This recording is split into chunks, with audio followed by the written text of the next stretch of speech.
Les enseignements de la pré-saison du Real Madrid, la piste Raúl de Tomás et puis le calendrier à venir pour ce mois d'août pour le Real Madrid, c'est la revue de presse de Real France, c'est parti.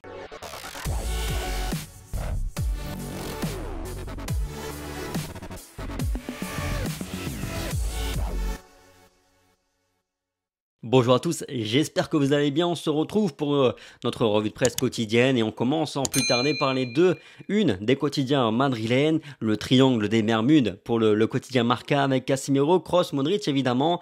Carlo Ancelotti a pleinement confiance en son axe du milieu de terrain, il a conforté son trio du milieu et les a nommés ainsi parce que, je cite, le ballon disparaît dans cette zone. Du côté de As, ils sont prêts, le 11 d'Ancelotti qui jouera la Supercoupe brille contre la Juve dans le dernier match amical. Benzema et Asensio ont tous les deux marqué et l'Espagnol revient renforcé de cette tournée américaine, lui qui avait eu des idées de départ. Le triangle des Bermudes no se toca dans les pages de Marca, on ne touche pas à Casemiro, Kroos, Luka Modric. Ancelotti a prévenu que le changement de garde n'était pas sur le point d'arriver, la jeunesse attendra à Madrid. Dans les pages de As, on fait un focus particulier sur Toni Kroos qui hausse la voix, le ton, l'Allemand qui ressurgit face à la Juventus et son statut de titulaire qui semblait être le plus fragilisé de tous au milieu de terrain est indiscutable. Il est vrai que Toni Kroos a été le meilleur sur la première période hier face à la Juve et on le sent déjà prêt pour la saison qui arrive. Sans doute a-t-il été un petit peu piqué par la fin de saison dernière où c'était lui qui était quasiment systématiquement remplacé sur les fins de match. Toujours est-il qu'il entre dans sa dernière année de contrat, nous dit As, et qu'il veut se sentir important pour prolonger. Les jeunes vont forcer la CMK, Casemiro, Kroos, Modric à rester très performant tout au long de la saison et ça c'est évidemment une très bonne chose pour le Real Madrid. Sur le match d'hier, le quotidien As a donné la meilleure note à un Toni Kroos d'excellence avec 3 trèfles sur 3 tandis que Mendy, Casemiro, Modric et Vinicius et Benzema aussi s'en sortent avec 2 trèfles synonymes de bons matchs pour eux. Notons enfin que sur les joueurs qui ont joué la dernière demi-heure du match face à la Juve, Asensio, Rodrigo et Valero ont été les mieux évalués.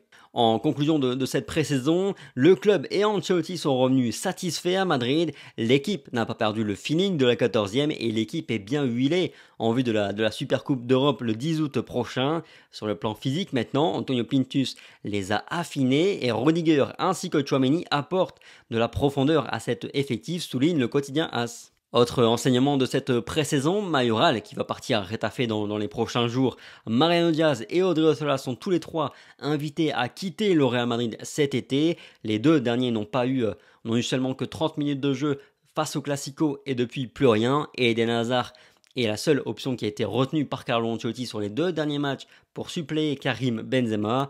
Reste quand même à savoir si le Real Madrid ne va pas se bouger d'ici la fin de l'été pour recruter un nouvel attaquant, un autre profil beaucoup plus buteur qui sera forcément utile pour la saison qui arrive.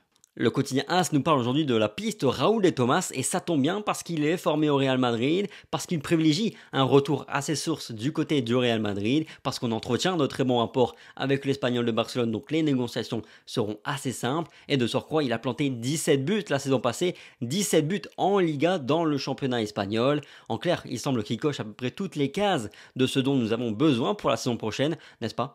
La presse espagnole nous précise que malgré sa clause de 75 millions d'euros, l'Espagnol Barcelone serait prêt, disposé à le vendre autour de 30-40 millions d'euros. Vous voyez donc venir avec ma question du jour, le Real Madrid doit-il foncer sur Raúl de Tomás?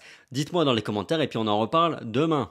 Pour conclure, je vous laisse avec le calendrier de ce mois d'août pour le Real Madrid, synonyme de reprise de la compétition. Enfin, le Real Madrid jouera 4 matchs en commençant par la Supercoupe d'Europe le 10 août, puis reprise de la Liga le 14 août à Almeria et comme vous le savez, le Real Madrid disputera ses 3 premiers matchs de Liga à l'extérieur. Il y aura un déplacement au Celta puis à l'Espagnol et puis le 25 août prochain, nous connaîtrons également le groupe pour la Ligue des Champions du Real Madrid.